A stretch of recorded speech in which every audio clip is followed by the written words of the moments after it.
これでわかるロックフェラー家。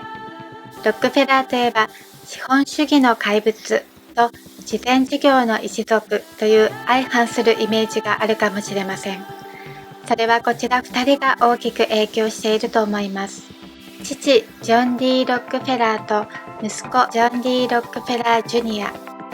この動画では省略してジョンとジュニアと呼びます。まず一代で財を成し、ライバル企業のみならずアメリカ政府にまで恐れられたジョンのお話をして、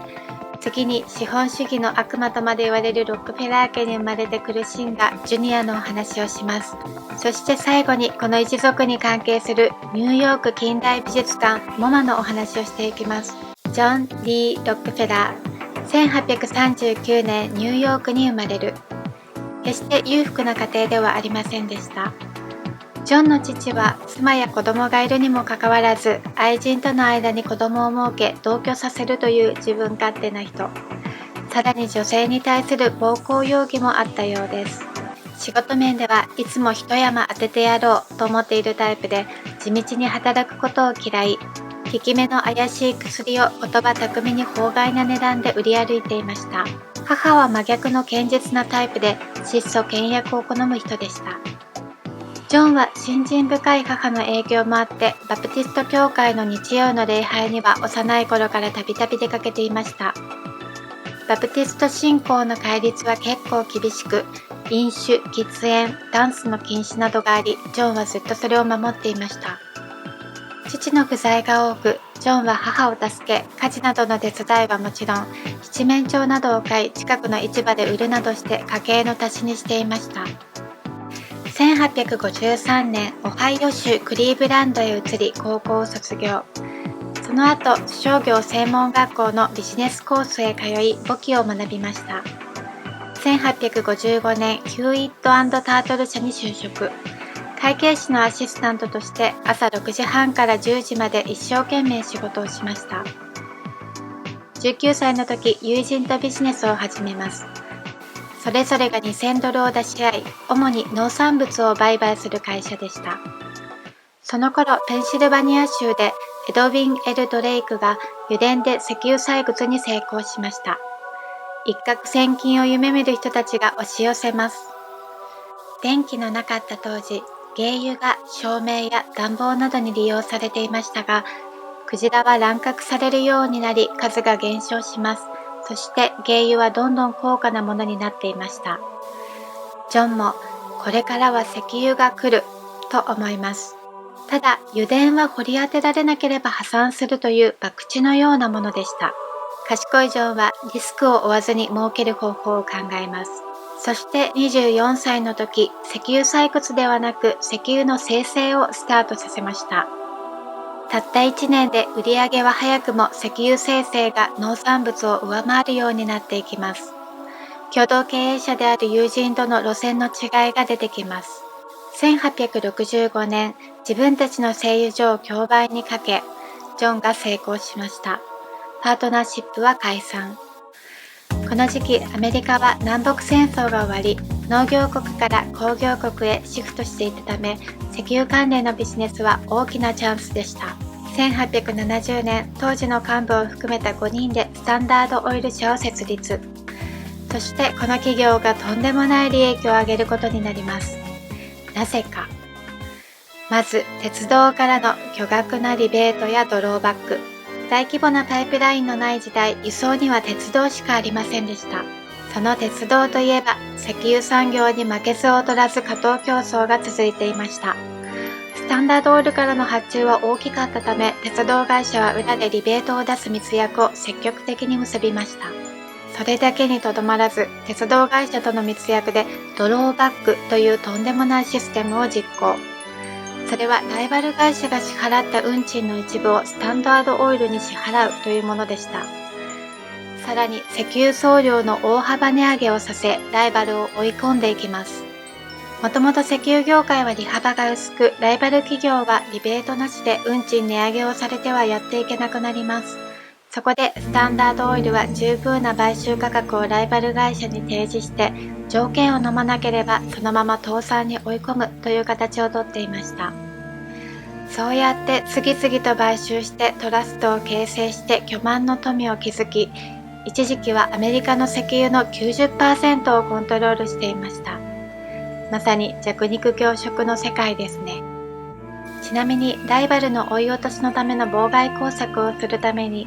ライバル業者に産業スパイを送って輸送記録を秘密裏に入手したという証拠が見つかっているそうです。内部告発によって明らかにされています。順調にいっていたロックフェラーにも逆風が起こりました。JP モルガンがエジソンやテスラとともに電気事業を始めるようになりました。その頃ランプの明かりは灯油を使っていましたが、電気の方が火事も起こらず安全という理由で灯油が使われなくなっていきます。これはロックフェラーにとって大打撃でした。ですがガソリン車が開発されます。それまで石油から灯油だけを抜き取って残りを捨てていたのが、その中からガソリンも抜き取って使うようになり大復活を遂げます。1890年にシャーマン反トラスト法というアメリカ初の独占禁止法ができますが、これは抜け道がたくさんありザル法と呼ばれていたそうです。セオドア・ルーズベルト大統領が議会の要請を受けて独占制限を強め、最高裁判所で4年以上にわたる裁判の結果、1911年にシャーマン反トラスト法を適用してロックフェラーのスタンダードオイルの独占を有罪とし、分割する命令が出されました。ただ分割されてもエクソンやシェブロンなどの石油メジャーに、結局石油業界への影響はそう変わらず。ちなみにロックフェラー影響下の有名企業はこんな感じです。エッソ、ペプシ、AP 通信、GE、IBM、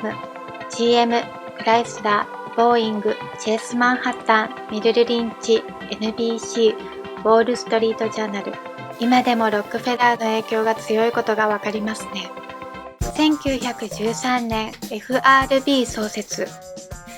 民間の金融機関が共同出資する形で発足した中央銀行 JP モルガンが所有していたジキル島にて、ジキル島クラブという銀行家たちのメンバーと共和党のネルソン・オルドリッチによる極秘会議があり、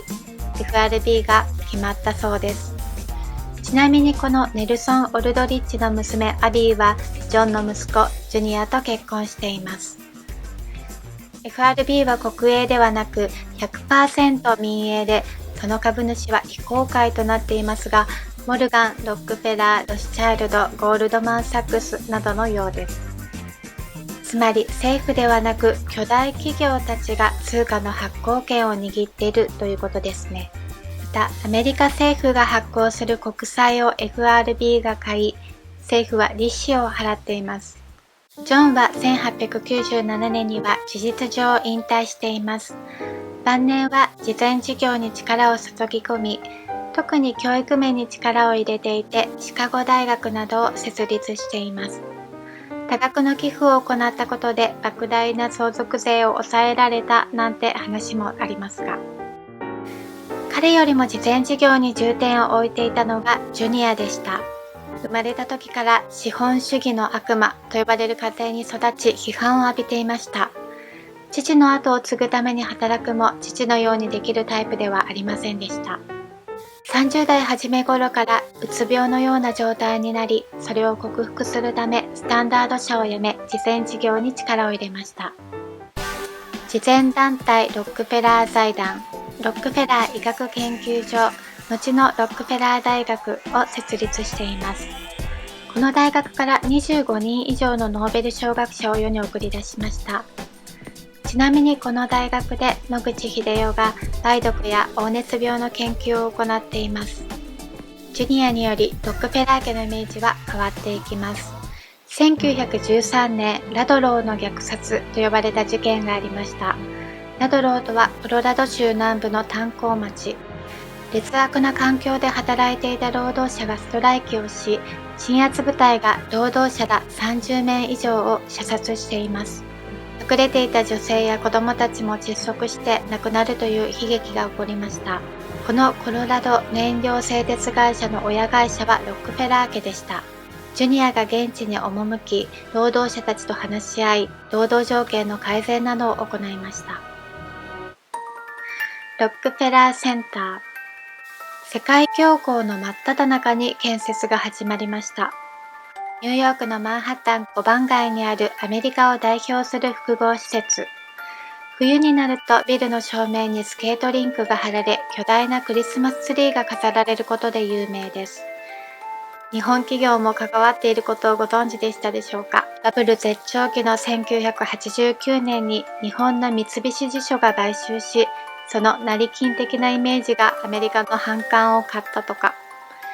その後バブルは弾け、買収した14棟のうち2棟のみが三菱地所の所有として残っているそうです。ニューヨーク近代美術館MoMA。美術の世界においてはロックフェラー家に感謝するところもあります。ジュニアの妻、アビー・オルドリッジ・ロックフェラーは近代美術に興味がありました。才能ある芸術家が生きている間に美術館に作品を展示してもらえる見込みが少ないことが気になっていました。そしてコレクターのリリー・ブリスとメアリー・クイーン・サリバンと共に若い世代や革新的な芸術家の作品を広く一般に紹介する美術館を作ることを発案。1939年、MoMAのビルが完成し、息子のデイビッドが理事長になりました。もう一人の息子、ネルソンも母のこの活動を引き継ぎました。ちなみにこのネルソンはアメリカ副大統領にまでなった人です。ロックフェラーは副大統領まで出しているんですね。石油を牛耳ることで膨大な富と史上最強の権力を手にしたロックフェラー家。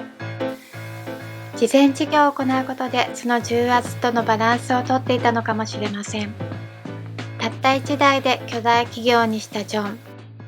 怪しい薬を売っていた父の言葉、常に有利な条件を探せの通り、うまく世の中を渡り、本人も